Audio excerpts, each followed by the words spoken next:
The Pasa Bonache to Brewaniasi stretch connects is one of the deprived communities in the area.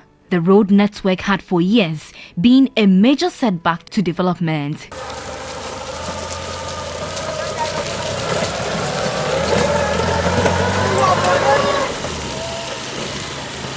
Residents complain successive governments have failed to reshape roads which connects them to their rural settlements and had endured the devastating effect for a long time. From beginning of 2008, and omudi kwenama say ombeye yakweno.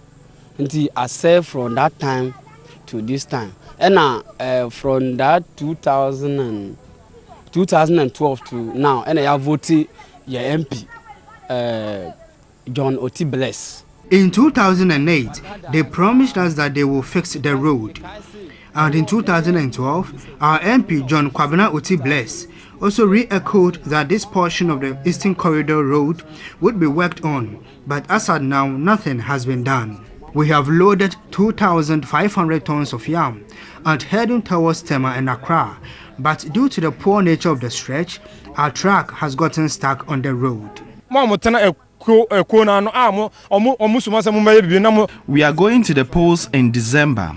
We are only pleading with authorities to just come and reshape this part of the road for us. For hours, vehicles struggle out of the mud. Due to the bad nature of roads here in Nkwanta North, vehicles getting stuck on the major roads is a common feature. This is a clear example of a truck which is on its way to Accra and the van as well, also which is going to Tinjase. The Metro Mass is there. They have been stuck for the past 1 hour. They are going to be there until these two trucks have been moved away.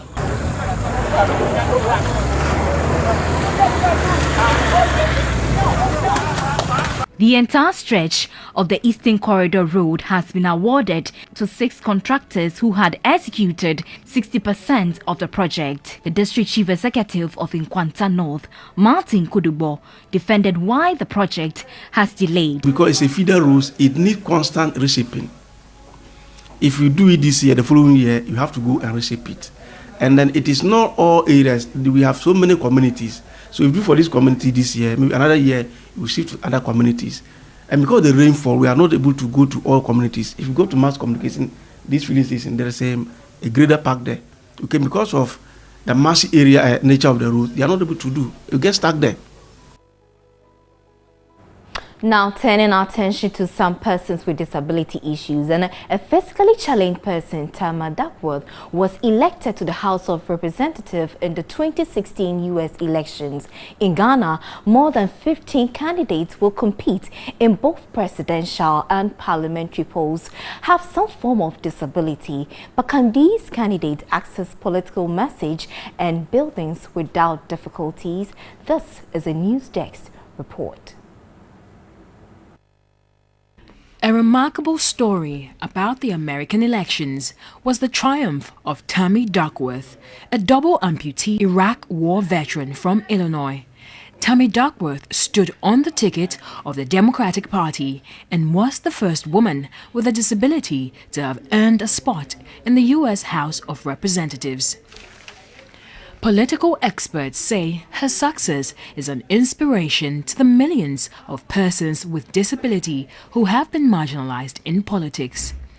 In Ghana, the Convention People's Party (CPP) says it is committed to giving additional support to all persons with disability contesting on its ticket.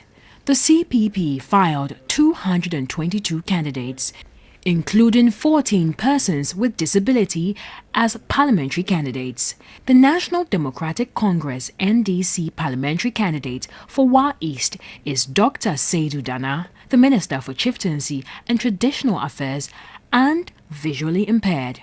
As the country strives to promote inclusive politics, one may ask whether Parliament is ready to cater for the peculiar needs of persons with disability. Have adequate plans been made to, for instance, print all public documents in Braille for visually impaired parliamentarians? If Ivor Greenstreet is elected President of Ghana, can he access the Flagstaff House? the seat of government.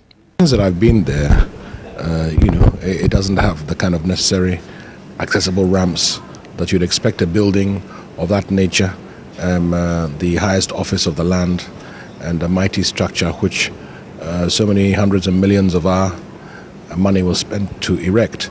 But I think not to talk just about, Flagstaff House. So many public buildings that ought to be accessible are not accessible, especially the ministries and other key organizations like district assemblies around the country. The CPP and the NDC are the only political parties to have developed the Braille version of their manifestos, with the CPP taking the extra step to develop the sign language and audio versions of its manifesto. That'll be all for Mission tonight. Many thanks for watching. Mission is sponsored by Star Ghana with funding from DFID, DANIDA and European Union. My name is Josephine from home.